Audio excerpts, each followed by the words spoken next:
الرحمن الرحیم الحمدللہ وکفا وسلام علی عبادہ الذین اصطفیٰ خصوصاً علی سید الرسل وخاتم الانبیاء اما بعد فقد قال اللہ تبارک و تعالی کما ورد فی سورۃ الحجر الف لام میم را۔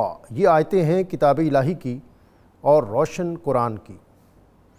عذاب الہی میں گرفتار ہونے کے بعد بہت آرزو کریں گے کفار کہ اے کاش وہ مسلمان ہوتے، اور دوسرے مقام پر بے شک ہم ہی نے اتارا ہے اس ذکر یعنی قرآن مجید کو، اور یقیناً ہم ہی اس کے محافظ ہیں۔ لفظ لفظ نور اور حرف حرف روشنی سے آراستہ نور قرآن کے ساتھ طاہر بخاری آپ سے مخاطب ہے۔ ناظرین، اللہ رب العزت کا بے پایاں فضل و احسان اور شکر ہے کہ اس نے ماہ سعید کی ان بابرکت ساعتوں میں ہمیں قرآن پاک کے ساتھ تمسک اور اس کے مطالعہ کی سعادت عطا فرمائی ہے۔ اور قرآن پاک کا پڑھنا اور سننا یہ یقیناً اعزاز اور سعادت کا باعث ہے، لیکن جب تک اس کے معنی اور مفاہیم میں نہ اتریں اور کون سی آیت ہمیں کیا سبق دیتی ہے اور کون سی صورت کے اندر ہمارے لیے زندگی کا کیا اسوہ ہے، جب تک ہم یہ چیزیں نہ سمجھیں اس وقت تک اسلام اور قرآن اور دین مبین کے مفاہیم اور مطالب اور زندگی کے جادہ مستقیم پر صحیح انداز میں چلنے کا ولولہ اور جذبہ پیدا ہی نہیں ہو سکتا۔ اقبال نے بھی اسی لیے کہا تھا کہ قرآن کے بغیر ہم مسلمان ہونے کا تصور ہی نہیں کر سکتے۔ اسی تصور اور تخیل کے سبب نور قرآن میں ہم نے روزانہ تقریباً ایک پارے کے اہم مضامین اس کے مطالعے کو اپنے لیے حرز جاں بنایا ہوا ہے، اور آج الحمدللہ ہم 14ویں پارے کے مضامین جس کے اندر سورہ ہجر اور سورۃ النحل اس کے مضامین سے اکتساب فیض کریں گے۔ سورہ ہجر ایک خاص علاقہ ہے جو حجاز اور شام کے درمیان ہے، اور اس سورت کی وجہ تسمیہ اس سورت کی 80 نمبر آیت وَلَقَدْ كَذَّبَ أَصْحَابُ الْحِجْرِ الْمُرْسَلِينَ، بے شک جھٹلایا اہل ہجر نے اللہ کے رسولوں کو۔ ہجر سے مراد قوم سمود ہے، اور حضرت صالح علیہ السلام ان کی طرف اترے۔ یہ بڑے صاحب فن تھے اور پہاڑوں کو چیرتے ہوئے اور ان کے درمیان اپنے گھر تعمیر کرتے اور اپنے آپ کو بڑے صاحب فکر و فن سمجھتے۔ حضرت ابن عمر کہتے ہیں کہ نبی اکرم رسول محتشم صلی اللہ علیہ وآلہ وسلم کے ساتھ ہم جب غزوہ تبوک کے موقع پر شام کی طرف جا رہے تھے تو اس علاقے سے گزرے۔ ہم نے وہاں کے کنوؤں سے پانی بھرا اور اونٹوں کو پانی پلایا اور پانی سے آٹا گوندا۔ نبی اکرم رسول محتشم صلی اللہ علیہ وآلہ وسلم نے جب یہ دیکھا تو آپ نے اس پانی کو ضائع کر دینے کا حکم فرمایا، اور ان کنوؤں سے گوندا جانے والا آٹا آپ نے جانوروں کے آگے ڈال دینے کا حکم دیا، اور فرمایا اس کنویں سے پانی لو جس کنویں کی نسبت حضرت صالح علیہ السلام کے ساتھ ہے۔ اور ہمارے مفسرین اور محدثین اس سے اس امر کا بھی استنباط کرتے ہیں کہ وہ خطے اور وہ قریے اور وہ علاقے جہاں کسی موقع پر اللہ کا عذاب نازل ہوا، ان میں اگر تم داخل ہو تو تمہارے اوپر ایک لرزے کی کیفیت طاری ہونی چاہیے، اور ان مقامات سے بچنا چاہیے، اور وہ مقامات جن کی نسبتیں اللہ کے اولیاء، انبیاء اور صوفیاء کی طرف ہوں، ان سے تمسک کرنا، ان سے توسل کرنا اور ان سے اکتساب کرنا یہ برکت اور خیر کا باعث ہے۔ نبی اکرم رسول محتشم صلی اللہ علیہ وسلم نے اس بستی سے تیزی سے آگے بڑھنے کا حکم فرمایا۔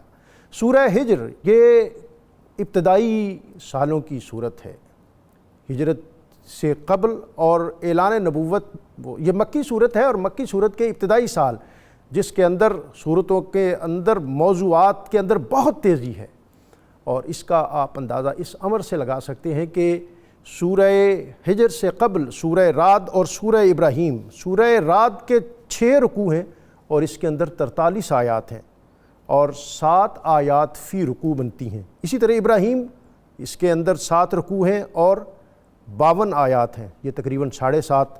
اور ہجر کے اندر 6 رکوع ہیں اور 99 آیات بنتی ہیں۔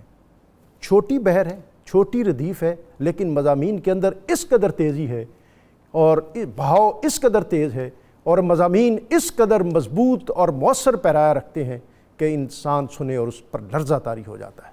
بالکل اسی طرح جس طرح پہاڑی کے اوپر سے جب ندی نیچے کی طرف آتی ہے تو اس کا پاٹ قدرے کم ہوتا ہے لیکن اس کے بہاؤ کے اندر بہت زیادہ تیزی ہوتی ہے۔ سورہ ہجر اس کے مضامین مکی دور کے جو مضامین ہیں انہی کا اس کے اندر ایک خوبصورت نقشہ ہے کہ جس میں نبی اکرم رسول محتشم صلی اللہ علیہ وآلہ وسلم ان کے غلاموں کے لیے بشارتیں ہیں، جنت کے نقشے ہیں، اور وہ لوگ جنہوں نے استہزاء کیا اور جنہوں نے قرآن کریم کی آیات کا مذاق اڑایا ان کے لیے اس میں وعید ہے۔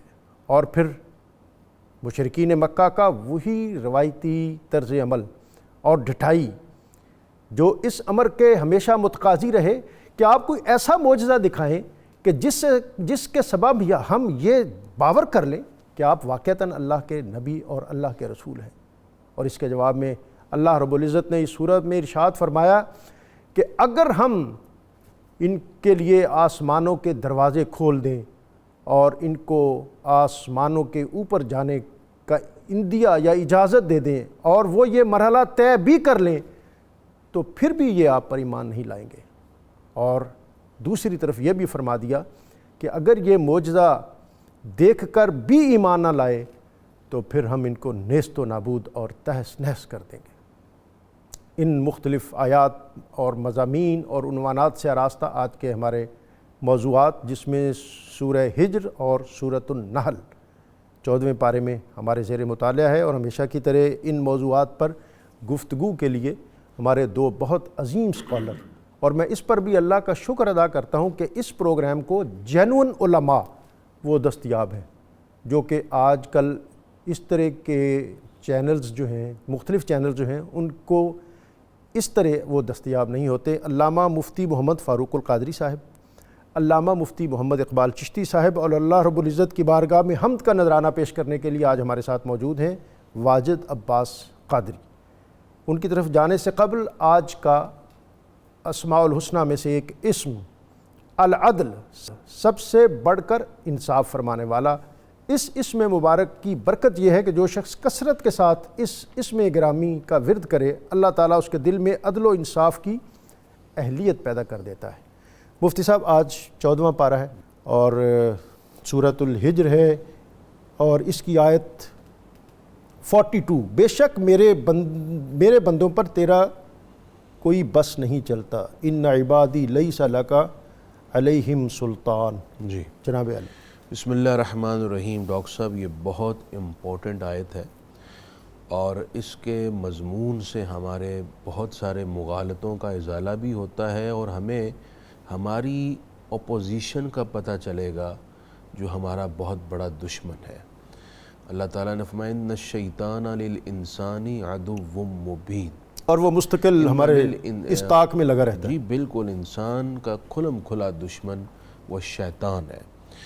اس نے رب کریم کے حضور کہا کہ قسم ہے مجھے اس کی کہ تو نے مجھے گمراہ کیا، لَأُزَيِّنَنَّ لَهُمْ فِي الْأَرْضِ، میں انسانوں کے لیے تیری نافرمانی اور گناہ کو خوشنما اور مزین بنا کے پیش کروں گا، وَلَأُغْوِيَنَّهُمْ أَجْمَعِينَ، اور میں ان سب کو گمراہ کروں گا، بے راہ کروں گا۔ ایک چیلنج دے دیا، ایک چیلنج دیا۔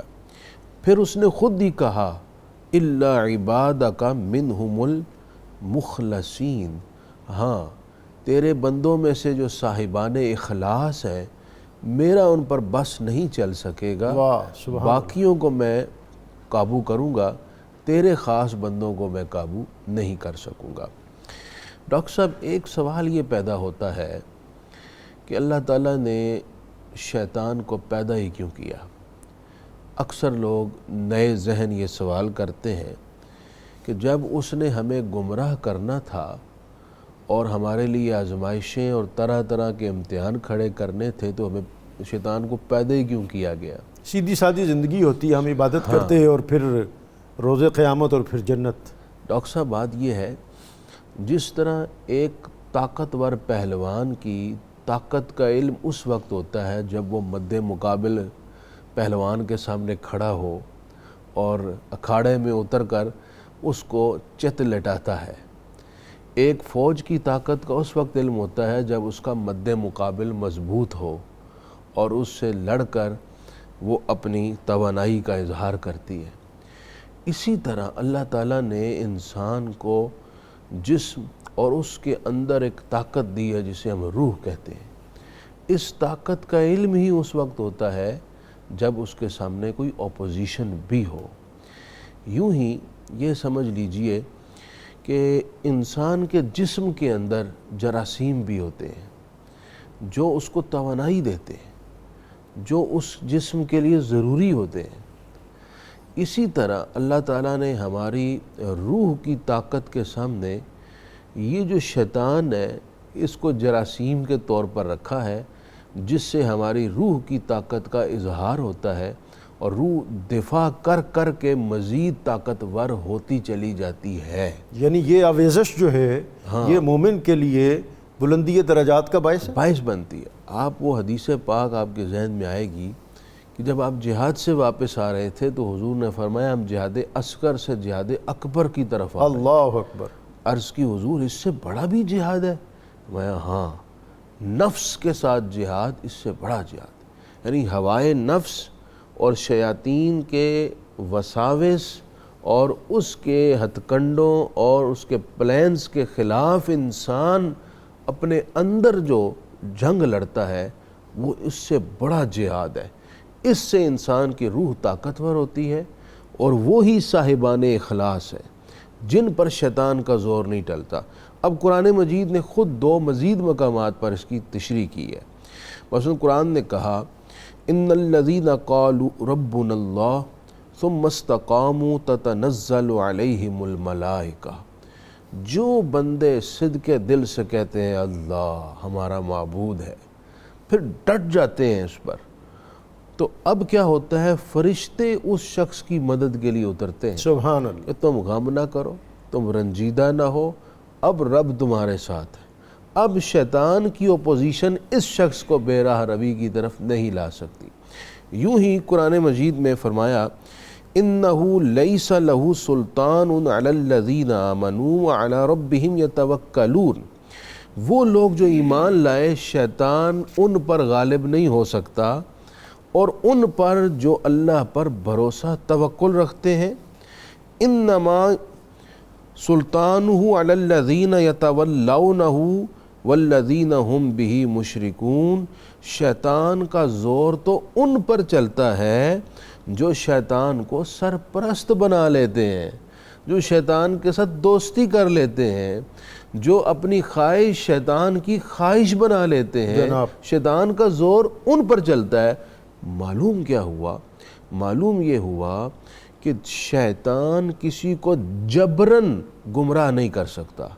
جو شخص شیطان کی بات اور اس کا وسوسہ سن کر اپنے ارادہ اور اختیار سے شیطان کی راہ پر چلتا ہے، شیطان اسے ہم گمراہ کرتا ہے، اور جو ڈٹ جاتا ہے، مثلا قرآن نے کہا ان المبذرین کانوا اخوان الشیاطین، کہ اسراف کرنے والے شیطان کے بھائی ہیں۔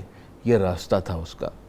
اس نے ایک سوچ ڈالی کہ یہاں پیسہ صرف کرو۔ اب وہ شخص تھوڑی دیر کے لیے رک جائے، سوچے کہ یہاں پیسہ صرف کرنا کیا اللہ اور اس کے رسول کی منشا اور حکم کے مطابق ہے؟ اگر وہ حکم کو فالو کرے شیطان شرمندہ ہو کر بھاگ جائے گا۔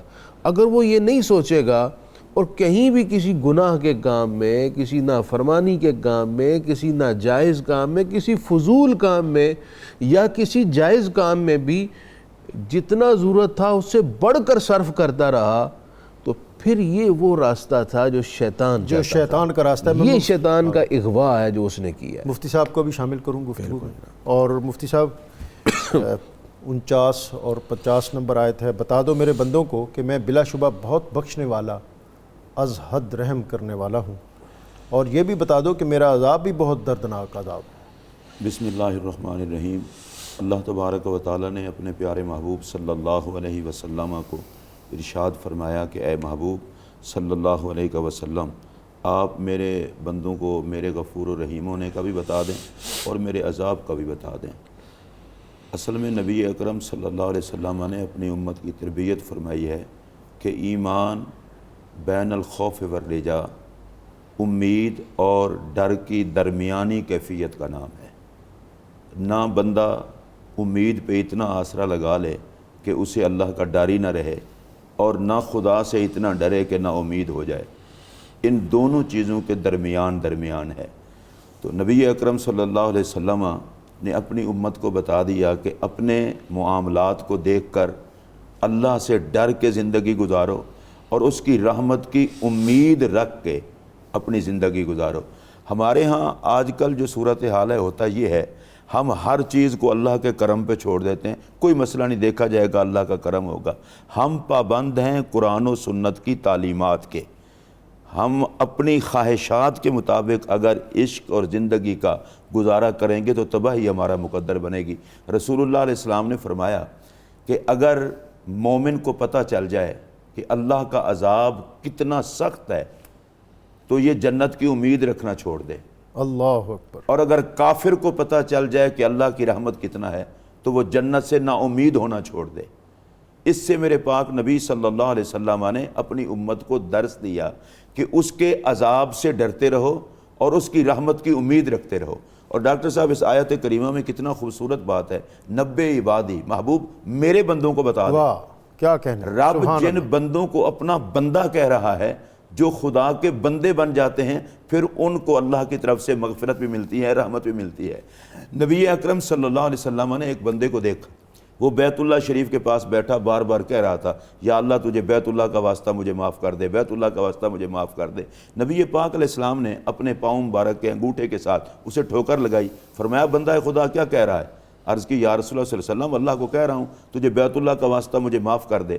تو میرے پاک نبی علیہ السلام نے فرمایا تو بیت اللہ کا واسطہ دیتا ہے، تو اپنا واسطہ کیوں نہیں دیتا؟ واہ یہ کیوں نہیں کہتا یا اللہ تو میرا رب ہے، میں تیرا بندہ ہوں، سبحان اللہ، تجھے اس تعلق کا واسطہ ہے، مجھے معاف کر دے۔ سبحان اللہ۔ اچھا، ہم اللہ کی بارگاہ میں حاضر ہوتے ہوئے کاش یہ سوچ لیں کہ ہمارا اس سے تعلق ہے۔ اس نے انسان کو خاص طریقے سے بنایا ہے، اپنے قدرت کے ہاتھوں سے سنوارا ہے، اپنا نائب بنایا ہے۔ جب بندہ اپنے رب کو اپنا رب سمجھ کے اس کی بارگاہ میں جھکتا ہے، اس کا مزہ ہی اور ہوتا ہے، اور اس سے سوال کرتا ہے، اس کا مزہ ہی اور ہوتا ہے۔ اور پھر اللہ تبارک و تعالیٰ کی رحمت کی امید رکھیں اور اس کے ساتھ ساتھ اس کے عذاب سے بھی ڈریں۔ ایک حدیث پاک عرض کر کے میں اپنی گفتگو کو سمیٹوں گا۔ نبی پاک علیہ السلام فرماتے ہیں کہ اللہ تعالیٰ نے رحمت کے 100 حصے فرمائے، ایک حصے سے پورا نظام کائنات چل رہا ہے۔ واہ، یہ جو دنیا میں ہے ایک حصے کا اظہار ہے، سبحان اور 99 حصے رحمت اللہ نے آخرت کے لیے رکھی ہوئی ہے، بندوں کے اللہ لیے، اکبر۔ اور آخرت میں رحمت کا حصہ صرف حضور کے غلاموں کو ملنا ہے، سبحان اللہ، نبی پاک علیہ السلام کے نوکروں کو ملنا ہے۔ تو جس کی رحمت کے ایک حصے کی وجہ سے پوری کائنات کا نظام چل رہا ہے، خدا ہی جانتا ہے ڈاکٹر صاحب جب حشر کے دن غلامان مصطفیٰ کریم علیہ السلام کے لیے رب کی 99 حصے رحمتوں کا اظہار ہوگا تو کتنا کرم ہوگا۔ ہمیں اپنی زندگی کو گزارنے کے لیے اس آیت پر عمل کرتے ہوئے اپنے اعمال کو دیکھ کر ڈرنا چاہیے، اس کے کرم کو دیکھ کر امید بخشش رکھنی چاہیے۔ سبحان اللہ، سبحان اللہ۔ مفتی صاحب سورہ نحل کا آغاز ہو رہا ہے، وَأَوْحَىٰ رَبُّكَ إِلَى النَّحْلِ۔ سورہ نحل، اس کا تھوڑا سا شان نزول اور تعارف بھی ہو جائے اور پھر آگے اس کے جو مضامین۔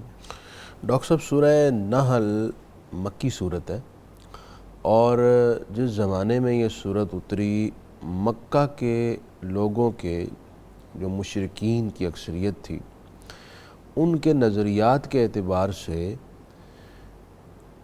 ایک تو وہ عبادت کرتے تھے بتوں کی، مورتیوں کی، انہیں خدا مانتے تھے۔ پھر ان کا بنیادی نظریہ یہ تھا کہ مرنے کے بعد ہم فنا ہو جائیں گے اور ہمارا اٹھ کر کسی کے حضور پیش ہونا، ایسا کوئی تصور ان کے ہاں نہیں تھا۔ تو اس صورت نے آ کر ایک تو الہ حقیقی کے وجود پر گراں قدر دلائل دیے، ناقابل جواب دلائل دیے جس کا جواب ہی کوئی نہیں، اور دوسرا جو بعث بعد الموت ہے اس پر دلائل دیے کہ مرنے کے بعد اٹھنا حقیقت ہے۔ اللہ تعالیٰ نے اپنے وجود پر جو دلائل دیے وہ خصوصاً مویشیوں اور شہد کی مکھی کو دلیل بنایا کہ اس پر غور کرو، جو بھینسوں سے دودھ پیدا ہوتا ہے اس پر غور کرو، اللہ نے جو درخت اور پتھر بنائے ہیں، جو تمہارے لیے کائنات میں اپنی نعمتیں سامنے رکھی ہیں، ان پر غور کرو، تو ایک ایک چیز تمہیں بتائے گی کہ اللہ رب العزت ہے، اور اس کی بہترین تدبیر اور زبردست قدرت کی بدولت یہ سارا نظام کائنات بڑی ترتیب کے ساتھ رواں دواں ہے۔ اب اس صورت میں جو آیت نمبر 21 اور 22 ہے جناب وہ بہت امپورٹنٹ ہے، اس کو آپ سمجھنا۔ اس سے قبل کہ شروع کریں تو کالر کچھ ہیں وہ آپ سے گفتگو میں شامل ہونا چاہتے ہیں۔ جی محمود صاحب ہیں ہمارے ساتھ، السلام علیکم۔ وعلیکم السلام، محمود الحسن عابد صاحب کسووال سے بات کر رہا ہوں، کسووال سے۔ جی آپ کو خوش میں وہ آمدید۔ کہنا چاہتا ہوں کہ توبہ جو ہے، توبہ، ہاں جی، اس کے قبولیت کا کیا ڈھنگ ہونا چاہیے، وہ کیسے قبول ہوگی؟ کہ یا یہ نہ ہو کہ توبہ کی پھر توبہ کی، توبہ کی پھر توبہ کی، توبہ پہ توبہ توڑ دی، میری اس توبہ پہ توبہ توبہ توبہ کروں۔ واہ، جام میں توبہ شکن، توبہ میری جام شکن، سامنے ڈھیر ہیں ٹوٹے ہوئے پیمانوں کے۔ علی علیہ السلام کو نے جو اونٹوں کی قطار دی تھی سوالی کو، وہ مال کہاں سے آیا تھا؟ ہاں جی، وہ کسی جنگ سے تھا یا آپ تجارت کی غرض سے گئے تھے؟ اس کے بارے میں ذرا۔ حضرت کہتے ہیں کہ جی حضرت علی المرتضیٰ نے کسی سائل کو اونٹوں کی ایک قطار دی تھی، وہ کہاں سے آیا تھا، اور توبہ کس طرح پتہ چلے کہ توبہ قبول ہو گئی ہے، پایا قبول کو پہنچ گئی ہے؟ جی سلیم صاحب ہیں جام پور سے، السلام علیکم۔ وعلیکم السلام سر، میں یہ الحمدللہ پورا مہینہ جو ہے رحمت و برکتوں والا ہے، الحمدللہ آخری اشرا، الحمدللہ آخری سارا اشرا آنے والا ہے لیلۃ القدر کا۔ جی تو میں نے یہ پوچھنا تھا کہ لیلۃ القدر کو کس رات تلاش کیا جائے اور اس رات کیا عبادت کی جائے، اور اگر انشاءاللہ ہمیں وہ رات حاصل ہو جائے پھر اللہ پاک سے کیا مانگا جائے گا؟ علماء کرام بیٹھے ہوئے، یہ علماء کرام آپ کی ایک ایک چیز کا تفصیل کے ساتھ جواب دیں گے کہ رات کیسے تلاش ہو اور پھر اس میں کیا مانگا جائے۔ جی ایک اور کالر ہے ہمارے ساتھ، السلام علیکم۔ محمد اسلم صاحب اقبال نگر سے، آپ کو خوش آمدید۔ Thank you sir. ڈاکٹر صاحب، قرآن کتاب انقلاب ہے، روزنامہ جنگ میں آپ نے بڑی تفصیل سے وضاحت فرمائی۔ جناب میں نے کل روزنامہ جنگ میں آپ کی تفصیل سے یہ پڑھا کہ قرآن کتاب انقلاب ہے، تو بڑی خوشی ہوئی۔ آپ سوال، میں تو جی آپ کو مبارکباد پیش کرتا ہوں کہ مفتی صاحب نے اور خواجہ صاحب نے آپ کی رہنمائی بھی فرمائی اور آپ نے ان کا بھی ذکر کیا، تو یہ ہمارے لیے بہت اچھی بات ہے، اور میں روزنامہ سنڈے کا تو لازمی لیتا ہوں، اور ماشاءاللہ یہ آپ کا یہ جاری رہے گا۔ بہت خوشی ہوئی، ہم بہت مبارک اور دعائیں دے رہے ہو کہ اللہ تعالیٰ آپ کے علم میں برکت فرمائے، آپ سب کی زندگی میں۔ چلیں جناب، جزاک اللہ، آپ کی حاضری لگ گئی۔ میرا خیال تھا کوئی آپ سوال کریں گے، لیکن آپ نے جو بات کہی کہ قرآن کتاب انقلاب ہے، اور یہ کتاب انقلاب اس وقت کتاب انقلاب ہے جب اس کو ہم اپنی عملی زندگی میں نافذ کریں، کہ جس طرح اقبال کے بارے میں بڑا معروف ہے کہ وہ صبح کے وقت بچپنے میں تلاوت کر رہے تھے اور ان کے والد مسجد سے واپس آئے جو درویش منش اور ایک صوفی آدمی تھے، تو وہ انہوں نے پوچھا اقبال کیا پڑھ رہے ہو؟ تو اقبال کہتے ہیں کہ بابا قرآن پڑھ رہا ہوں، اور کہتے ہیں کہ میرے دل میں خلش بھی تھی کہ قرآن پڑھ رہا ہوں اور وہ دیکھ رہے ہیں کہ قرآن پڑھ رہا ہوں۔ اور پھر انہوں نے دوسرے تیسرے دن جب یہی بات کی تو انہوں نے کہا کہ بیٹا مجھے پتہ ہے کہ تم قرآن پڑھتے ہو، لیکن میں تجھے کہنا یہ چاہتا ہوں کہ اس قرآن کو اس طرح پڑھو کہ جیسے یہ تم پر نازل ہو رہا ہے، جیسے یہ تم سے بات کر رہا ہے۔ اور اسی بات کو اقبال نے پھر ایک شعر میں ڈھال کے ہمیں دیا تھا کہ تیرے وجود پہ جب تک نہ ہو نزول کتاب، گرا کشا ہے نہ راضی نہ صاحب کشاف۔ اور پھر اقبال نے کہا کہ یہ کتاب وہ کتاب ہے کہ جس کے کسی حرف میں شک اور شبہ اور کسی تذبذب اور تشکیک کا شائبہ لانا یہ بھی ایمان کے اندر نقص پیدا کرتا ہے۔ تو ہمیں قرآن پاک کے ساتھ اپنی وابستگی اور کمٹمنٹ اس کو مضبوط کرنا ہے، اور یہ ایام جو ہیں یہ ان کے اندر ایک بڑا نیچرل اور ایک فطری داعیہ ہے قرآن پاک اور اس کے مضامین کو قبول کرنے کا، اور قرآن پاک آپ کی زبان پر رواں ہونے کے لیے یہ ایام جو ہیں یہ ایک بڑی سگنیفیکنس رکھتے ہیں، ان کے اندر بڑی خاصیت ہے۔ سوالوں کے جواب بھی ہیں، اور ابھی ہمارے جو مضامین ہیں جس میں بطور خاص سورۃ النحل اس پر ہم بات کر رہے ہیں، اور مفتی صاحب ہمارے ساتھ اس پر بات کر رہے تھے، لیکن یہاں مختصر سا وقفہ ہے، وقفے سے واپس آئیں گے تو ہم اپنے علماء سے مزید اکتساب علم کریں گے۔ نور قرآن میں آپ کو ایک مرتبہ پھر خوش آمدید۔ سورۃ الحجر اور اس کے بعد سورۃ النحل، اور میں بلا توقف مفتی صاحب کی خدمت میں حاضر ہوتا ہوں کہ موضوعات بہت زیادہ ہیں، مضامین ہیں، اور پھر کالرز ان کی باتیں بھی ہیں، اور آیت 20 اور 21 معبودان باطلہ کا بطلان، ان ساری چیزوں کو آپ سمیٹ لیں گے میرا خیال ہے، اور تاکہ ہم اس کے بعد پھر بات کو آگے بڑھائیں۔ والذین یدعون من دون اللہ، وہ لوگ جو اللہ کے علاوہ اوروں کی عبادت کرتے ہیں۔ اس آیت کا انتخاب کا سبب یہ بھی تھا کہ بعض لوگ فکری بددیانتی کرتے ہوئے اس آیت کا مصداق اولیاء اور انبیاء کو بنا دیتے ہیں، لیکن یہاں پر جو جملہ مفسرین نے 14.25 صدیوں سے جو یدعون سے مراد لی ہے وہ یعبدون ہے، کہ وہ لوگ جو ما سوی اللہ کی عبادت کرتے ہیں، ان کی لا یخلقون شیئا، جو کسی چیز کو پیدا نہیں کر سکتے، وہ مورتیاں ہیں، یہ جو مٹی کے بنائے ہوئے بت ہیں، یہ تو کوئی شے پیدا نہیں کر سکتے۔ وَهُمْ یخلقون، اور وہ خود بنائے گئے ہیں، اپنے ہاتھوں سے انہوں نے تراش کر ان بتوں کو بنایا ہے، یہ بت تو خود کچھ کوئی شے پیدا نہیں کر سکتے، تو ان کی عبادت کرتے ہیں۔ بیسیکلی اس آیت کا شان نزول بھی یہی ہے کہ مشرکین کے فکری اور نظریاتی گمراہی کے ازالے کے لیے اتری۔ ہوا یہ کہ یہ جو مشرکین مکہ تھے، یہ 3 چیزوں کا خاص طور پر ان کا نظریہ تھا۔ ایک یہ کہ بتوں کی عبادت کرتے تھے، انہیں ہی اپنا خالق، مالک اور پالنے والا مانتے تھے۔ دوسرا یہ کہ یہ سمجھتے تھے کہ یہی کل قیامت ہمارے سفارشی بھی ہوں گے۔ تو اللہ رب العزت نے ان فکری مغالطوں کا اور ان نظریاتی گمراہیوں کا ازالہ کرنے کے لیے آیات اتاری۔ وہ تم غور نہیں کرتے، اللہ کے سوا تم جن کی عبادت کرتے وہ تو کسی شے کو پیدا نہیں کر سکتے، ان کو تو خود پیدا کیا گیا ہے۔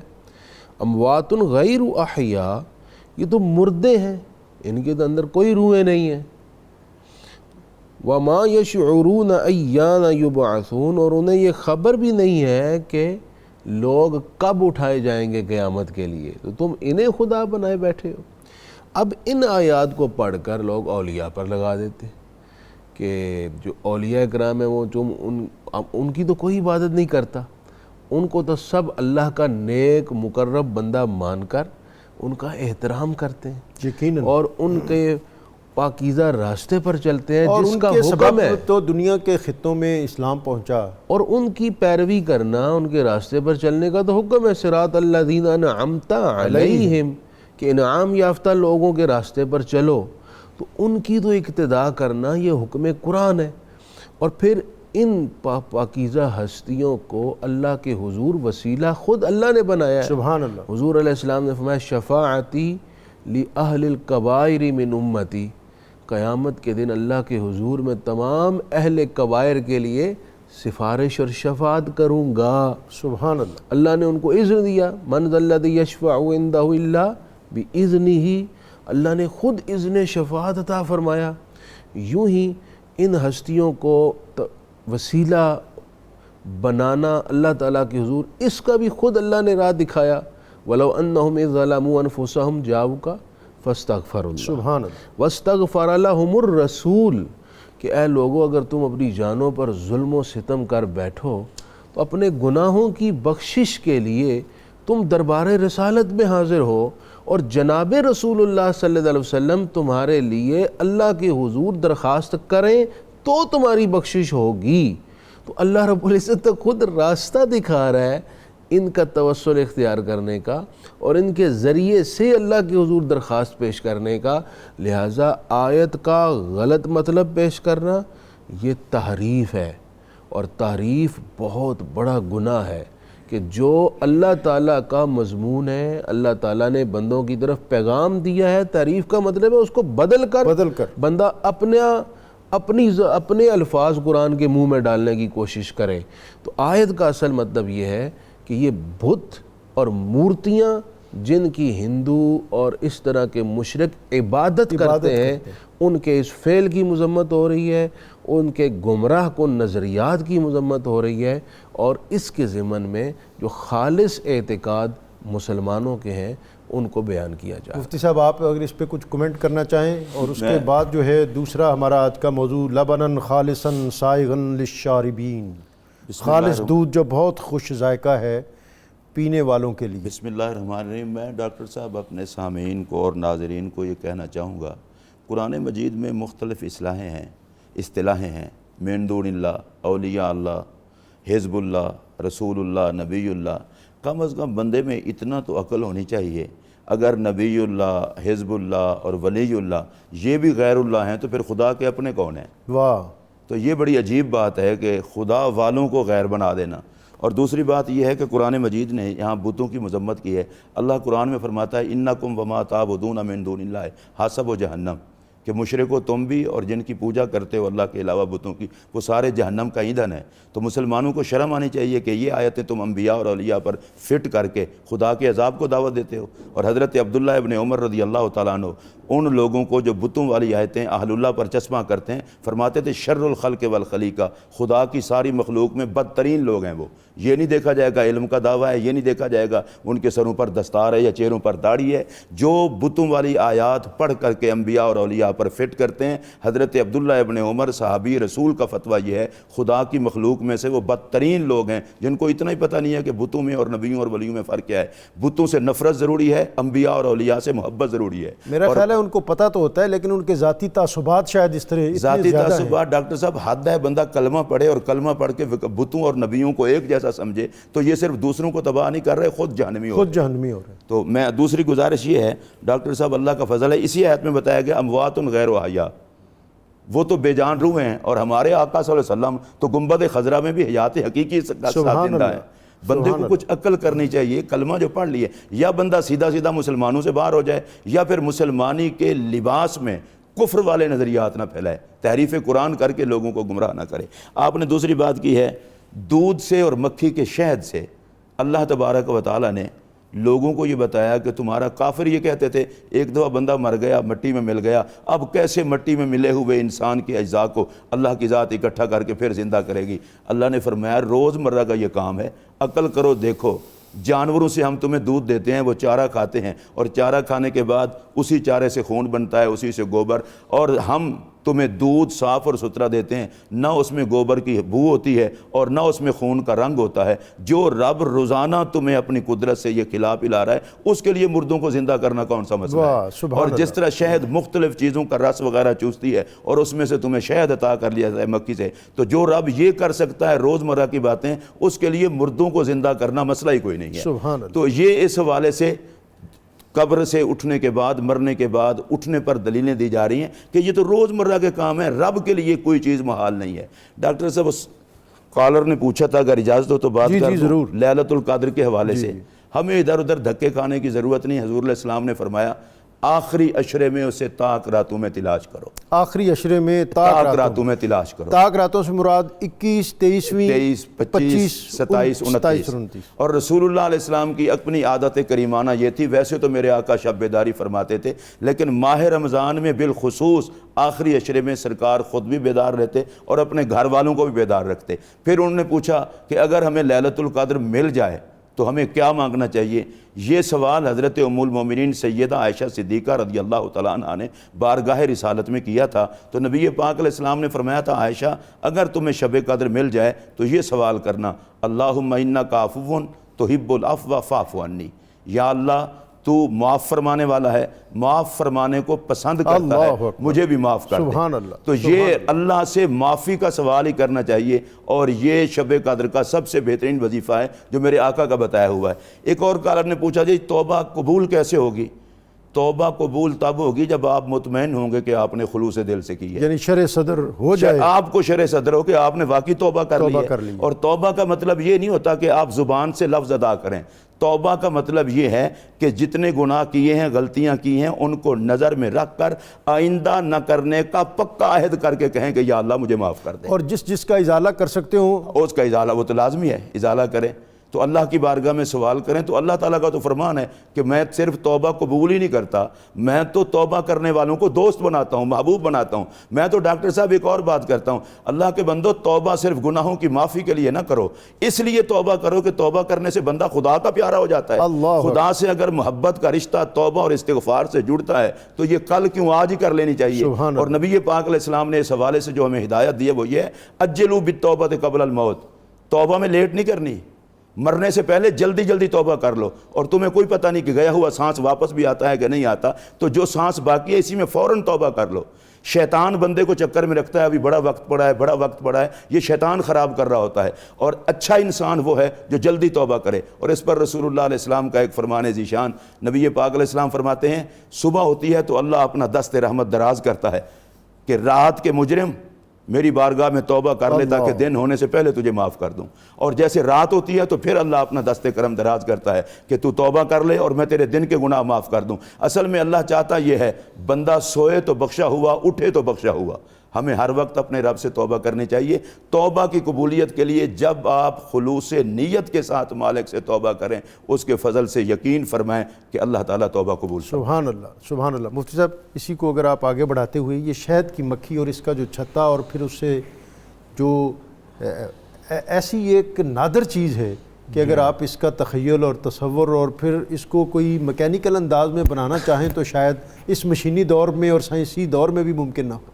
بڑی حیرت انگیز بات اللہ تعالیٰ کی قدرت ہے، شہد کی مکھی کا شہد بنانے کا پروسیس۔ اور اس میں ایک بات میں ایڈ کر دوں کہ یہ دونوں آیات جو ہیں اس میں اب خالص دودھ اور خالص شہد، اس حوالے سے بھی اب ہمارے ہاں ملنے کے لیے بڑی مار کارروائی درکار ہے۔ بالکل صحیح فرمایا آپ۔ شہد آج کل خلوص مشکل ہے، اسی طرح خالص دودھ اور خالص شہد بھی اللہ کرم فرمائے۔ آمین۔ ڈاکٹر صاحب شہد کی مکھی اللہ تعالیٰ کی حیرت انگیز تخلیق ہے، اور پھر اس کا شہد بنانے کا پروسیس بھی بڑا ہی حیرت ناک ہے۔ شہد کی مکھی پہاڑوں اور درختوں پر اپنا چھتا بناتی ہے، ایسا چھتا جو مسدس خانوں پر مشتمل ہوتا ہے، جس کے تمام اضلاع اور زاویے مساوی ہوتے ہیں، واہ واہ واہ، جس کو ایک ماہر قسم کا انجینئر پرکار کے بغیر بڑی کوشش کے باوجود جا کر اس طریقے سے نہیں بنا پاتا، اس فطری انداز میں تخلیق نہ کر سکے۔ پھر اس کا سارا گھر اتنے خوبصورت حصوں میں ڈیوائیڈ ہوتا ہے، کہیں اس نے بچوں کے لیے بچوں کو سٹور کیا ہوا ہے، کہیں شہد کو سٹور کرتے ہیں، کہیں خوراک کا گودام بنایا ہوا ہے، اور اتنا بہترین اور محفوظ قسم کا وہ اپنا چھتا بناتے ہیں۔ پھر وہ ان ساری مکھیوں کی ایک سردار مکھی ہوتی ہے جس کی ساری مکھیاں پیروی کرتی ہیں، مختلف پھولوں سے، پتوں سے، مختلف جگہوں سے وہ رس چوستی ہیں۔ پھر ان کے اندر ایک ایسی مشینری اللہ تعالیٰ نے بنائی ہے، کیا جب وہ رس ہے کہیں سے کڑوا ہے، کہیں سے میٹھا ہے، مختلف طرح کے رس چوستی ہے، لیکن اللہ تعالیٰ اس مشینری پروسیس سے گزار کر اسے خالص اور میٹھا شہد کی صورت میں نکالتا ہے، جس میں شفا ہے، فیہ شفا، اس میں لوگوں کے لیے شفا اللہ تعالیٰ نے رکھ دی ہے۔ اتنے فوائد شاید شہد کے ہیں کہ صرف مسلمان ہی نہیں، غیر مسلم بھی، دنیا کے ہر مذہب کے لوگ شہد کی شفا کے، شہد کے فوائد کے قائل ہیں اور اس کو یوز کرتے ہیں۔ تو یہ سارا پروسیس یہ بتا رہا ہے، بندے کو سوچنے پر مجبور کر رہا ہے، اسے دعوت فکر دے رہا ہے، غور کرو، ایک چھوٹی سی مکھی ہے، اس کے اندر اس قدر کاریگری کس نے پیدا کی ہے؟ کیا وہ خود کر رہی ہے؟ ایسا تو نہیں ہو سکتا، ضرور کسی نے اس کو سکھایا ہے، جس نے اسے سکھایا ہے، جس نے اس کو ایسا بنایا ہے، اسی کو رب حقیقی، الہ حقیقی کہتے ہیں۔ اور اب چونکہ وقت بالکل آخر میں ہے تو اگر آپ کی اجازت ہو تو میں وہ آیت بھی پیش کر دوں 97 نمبر جو ہمارے آج کے ٹاپک کی آخری آیت ہے، من عمل صالحا من ذکر و انثی وہو مؤمن فلنحیینہ حیاتا طیبہ۔ اللہ تعالیٰ نے ارشاد فرمایا کہ جس شخص نے چاہے وہ مرد ہو یا عورت اچھے عمل کیے ایمان کی حالت میں، ہم اسے پاکیزہ زندگی عطا کر دیں گے۔ سبحان اللہ۔ اب یہ پاکیزہ زندگی کیا ہے؟ پاکیزہ زندگی سے مراد یہ ہے، اس کی کئی تعبیرات مفسرین نے پیش کی ہیں، اس سے ایک مراد یہ ہے دل کا چین اور اطمینان۔ سبحان اللہ۔ ڈاکٹر صاحب ارب ہا روپیہ بھی ہو، سکون نہ ہو تو کسی کام کا نہیں۔ کسی کام کا۔ بندہ سکون کے لیے کیا کیا چیزیں کہاں سر پٹکتا ہے اور تلاش کرتا ہے، لیکن سکون اللہ نے دل میں رکھا ہوا ہے۔ تو جس نے اعمال صالحہ کیے اور وہ دنیا کے کسی خطے کا مسلمان ہو، اللہ اسے پاکیزہ زندگی یعنی سکون دیتا ہے۔ سبحان اللہ۔ دوسری اس کی تعبیر یہ کی گئی ہے، اسے رضا بالقضاء دے دیتا ہے، وہ اللہ کے حکم پر راضی، اللہ کے فیصلوں پر راضی، تقدیر کے ذریعے واقع ہونے والے تمام امور پر راضی ہو جاتا ہے، جس سے اس کو سکون فیل ہوتا ہے۔ تیسرا یہ کہا گیا ہے کہ اسے قناعت اور توکل کی دولت حاصل ہو جاتی ہے، جبکہ میرا اپنا گمان اور اوپینین یہ ہے کہ پاکیزہ زندگی میں ساری چیزیں آ ساری جاتی ہیں۔ چیزیں، یہ پورا پیکج ہے۔ پورا پیکج ہے، وہ اطمینان بھی ہے، وہ قناعت بھی ہے، وہ توکل بھی ہے، وہ اللہ کی قضاء رضا پر راضی رہنا بھی ہے، اور وہ اعمال صالحہ کی لذت پانا بھی ہے، وہ سجدوں کا شوق اور سجدوں کا ذوق اور حظ نصیب ہونا بھی ہے۔ جس کو یہ چسکا لگ جائے نا، یہ لذت نصیب ہو جائے، اس سے سمجھیے اللہ نے حیات طیبہ عطا فرما دی۔ تو پھر انسان کے اندر جب عبودیت کے یہ جذبے جو ہیں یہ فراواں ہو جائیں تو پھر اس کو سکون ہی اس وقت تک نہیں آتا جب تک وہ اپنی جبین نیاز اس کی بارگاہ میں جھکا نہ دے۔ مفتی صاحب آپ اسی آیت پر فَلَنُحْيِيَنَّهُ حَيَاتًا طَيِّبَةً، فَلَنُحْيِيَنَّهُ حَيَاتًا طَيِّبَةً پر مفتی صاحب نے بہت خوبصورت بات کی ہے۔ میں اس آیت سے یہ سمجھتا ہوں کہ رسول اللہ پر ایمان لانے کے بعد جو اعمال صالح اختیار کرتے ہیں، اس کے بعد پھر ان کی کوئی زندگی ایسی نہیں ہوتی کہ زندگی ہو اور اچھی نہ ہو۔ واہ، دنیا کی زندگی تو صاف ظاہر ہے، رسول اللہ کی تعلیمات کا صدقہ ڈاکٹر صاحب اور کوئی چیز بھی نہ ہو، حرام سے بچے رہنا اور حلال میں زندگی کا گزرنا، یہ کتنا بڑی نعمت ہے، بہت بڑی نعمت۔ اور اس کے بعد جب وہ بندہ فوت ہوتا ہے، ایمان ہے اور عمل صالح ہے، تو قبر کی زندگی اتنا مزدار ہے کہ قبر کو جنت کا باغ بنا دیا جاتا ہے۔ سبحان اللہ۔ اور اس کی قبر میں اللہ تبارک و تعالیٰ فضل و کرم فرمائے تو نبی پاک علیہ السلام کا دیدار اسے ہوتا ہے، اور قبر کے اندر اس کو جو عزت اور اکرام دیا جاتا ہے، یہ بھی ایک بہترین زندگی کی ایک علامت ہے۔ پھر یہ جب قیامت کے دن اٹھے گا تو اس وقت فرشتے اس کا استقبال کریں گے، اللہ تبارک و تعالیٰ اس کی مغفرت فرمائے گا، تو یہ ساری حیات طیبہ میں آ جاتا ہے۔ فَلَنُحْيِيَنَّهُ حَيَاتًا طَيِّبَةً، یہ جملہ رسول اللہ علیہ السلام کے غلاموں کو خوشخبری دے رہا ہے کہ تمہارا کام ہے محمد عربی کے مکمل تابعدار ہو کے وفادار بننا، تمہاری ہر طرح کی زندگی میں طہارت لنگر محمد عربی سے نصیب ہو جائے گی۔ اور اس کے لیے اگر میں بالکل سادہ سی بات شاعر مشرق علامہ محمد اقبال رحمۃ اللہ علیہ کے اس شعر پہ کر دوں تو کافی ہے کہ محمد سے وفا تو نے تو ہم تیرے ہیں، یہ جہاں چیز ہے کیا لوح و قلم تیرے ہیں۔ جو بندہ دنیا قبر حشر اچھی چاہتا ہے اسے چاہیے کہ پاک نبی سے محبت کے ساتھ وفا کرے، مدینے کے تاجدار کی نسبت اسے ہر مقام پر عزت دلائے گی۔ شارٹ کمنٹ، اور یہ میں ایک بات، وَأَوْحَىٰ رَبُّكَ إِلَى النَّحْلِ، یہ نحل، یہ جو شہد کی مکھی ہے، اس کی طرف وحی جو ہے، اس کی کیا تعبیر ہوتی ہے؟ جی وحی پر یہاں وحی کا معنی ہوتا ہے القاء کرنا۔ القاء کرنا۔ تو اللہ تعالیٰ نے شہد کی مکھی میں یہ بات القاء فرمائی نا، اس کو اللہ تعالیٰ نے اس کے دل میں یہ بات ڈالی کہ تم نے اس طرح چھت بنانا ہے، اس طرح تم نے سارا پروسیس کرنا ہے، اور اس طرح تم نے شہد بنانا ہے، اس طرح اپنے قبیلے کا نظام چلانا ہے۔ تو یہ ساری چیز اللہ تعالیٰ نے اس کے دل میں ڈالی ہے۔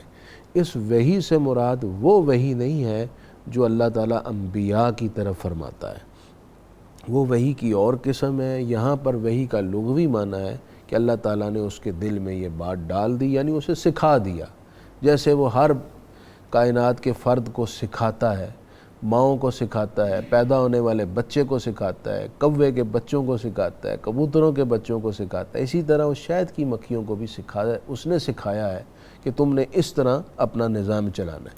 ایک بات جو مفتی صاحب نے فرمائی تھی کہ خالص شہد اور خالص دودھ نہیں ملتا، نبی اکرم صلی اللہ علیہ وسلم نے ارشاد فرمایا من غشنا فلیس منا، جس نے ہمیں دھوکہ دیا اس کا ہم سے کوئی تعلق نہیں ہے۔ اس حدیث پر ہی غور کر لیں تو مسلمان کبھی بھی دوسرے مسلمان کے ساتھ اس طرح کی چیٹنگ نہیں کر سکے گا، کیونکہ حضور نے فرمایا من غشنا، جس نے مجھے دھوکہ دیا، یعنی بتایا یہ جا رہا ہے جس نے ملت اسلامیہ کے کسی فرد کو دھوکہ دیا دراصل اس نے مجھ محمد عربی کو دھوکہ دیا ہے، اور جس نے مجھ کو دھوکہ دیا ہے اس کا پھر میرے ساتھ کیا تعلق ہو سکتا ہے؟ تو ایک دھوکے سے، چیٹنگ سے، چند پیسے زیادہ کمانے سے پانی ڈال کے اور 2 نمبر شہد بیچ کے کیا آپ کا دل گوارا کرے گا کہ آپ حضور سے تعلق منقطع کر لیں؟ تھوڑا سا اس بات پر غور اور اس برادری سے نکل جائیں جس کے اندر دنیا اور آخرت کی کامیابی ہے۔ بہت زیادہ شکریہ میں اپنے مہمانوں کا، اور ناظرین اختتام پر جو مفتی صاحب نے بات کی ہے اس کو حرز جاں بنانے کی ضرورت ہے کہ ہمارا جو نظریہ حیات اور نظام زندگی ہے اس کو اگر ہم اسلامی اور قرآنی خطوط کے مطابق ڈھالیں گے تو پھر ہی ہم فوز و فلاح کی منزل حاصل کر سکیں گے، اور اس کے لیے نبی اکرم رسول محتشم صلی اللہ علیہ وآلہ وسلم آپ کے فرامین، اور بالخصوص اختتام پر جیسا مفتی فاروق القادری صاحب نے فرمایا کہ جس نے ملاوٹ کی، جس نے دھوکہ دہی کی، اس ملاوٹ اور دھوکہ دہی کو آج ہم سمارٹنیس اور ایک آرٹ کے طور پر لیتے ہیں۔ یہ آرٹ اور سمارٹنیس نہیں ہے، یہ وہ فعل ہے جس کے سبب آپ نبی اکرم رسول محتشم صلی اللہ علیہ وآلہ وسلم کی شفاعت سے خود کو دور کر رہے ہیں۔ اور دین کیا ہے؟ دین تو سراسر نبی اکرم رسول محتشم صلی اللہ علیہ وسلم کی اطاعت، محبت اور آپ کے فرامین کے اندر اپنی زندگی کو ڈھالنا، یہی دین ہے۔ اور یہی اقبال سے کسی نے پوچھا تھا کہ دین کیا ہے، تو اقبال نے کہا تھا کہ دین سراپا سوختن اندر طلب، کہ اپنے آپ کو نبی اکرم رسول محتشم صلی اللہ علیہ وآلہ وسلم کے عطا کردہ فرامین میں ڈھالنا اور گھائل کر لینا، یہ دین ہے۔ اور اس ماہ رمضان المبارک میں ہم یہ عہد کریں کہ ہم جو حقیقی برکات ہیں اس کے حصول کے لیے یہ دنیا کے معمولی منافع، ان سے ہم پرہیز کریں گے، ان سے اجتناب کریں گے، اور اللہ اور اس کے رسول کے بتائے ہوئے فرامین اس کے مطابق اپنی زندگی کو گزارنے کی کوشش کریں گے۔ مہمانوں کا شکریہ، اور فتح و کامیابی کا وظیفہ ہر میدان میں کامیابی کے لیے سورہ فتح کی ابتدائی 5 آیات نماز فجر اور نماز مغرب کے بعد 11 بار پڑھنے سے اللہ تعالیٰ کامیابی کے امکان اور اسباب پیدا فرما دیتا ہے۔ حمد باری تعالیٰ کے لیے واجب باس قادری۔ حمد کیسے بیان کروں، تیری شان جل جلالہ، تیرا ذکر ورد زبان کروں، تیری شان جل جلالہ، اور تو رحیم ہے، تو کریم ہے، تیری ذات سب سے عظیم ہے، اور تو ہی حال دل سے ہے باخبر، تو خبیر ہے، تو علیم ہے، تجھے منزلوں کا نشان کروں، تیری شان جل جلالہ تیری حمد کیسے بیان کروں تیری شان جل جلالہ اور ہے زمین سے لے کے فلک تلک تیری عظمتوں کی نشانیاں اور یہ چاند تارے یہ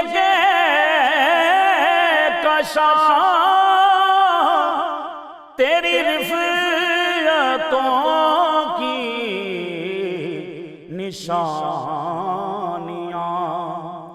تجھے اپنے دل پہ عزا کروں تیری شان جل جلالہ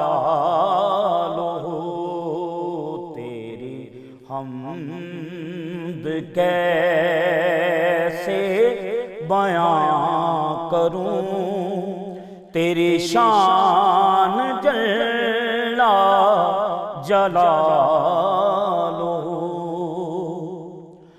اور تو ہی بہار بر پہ محیط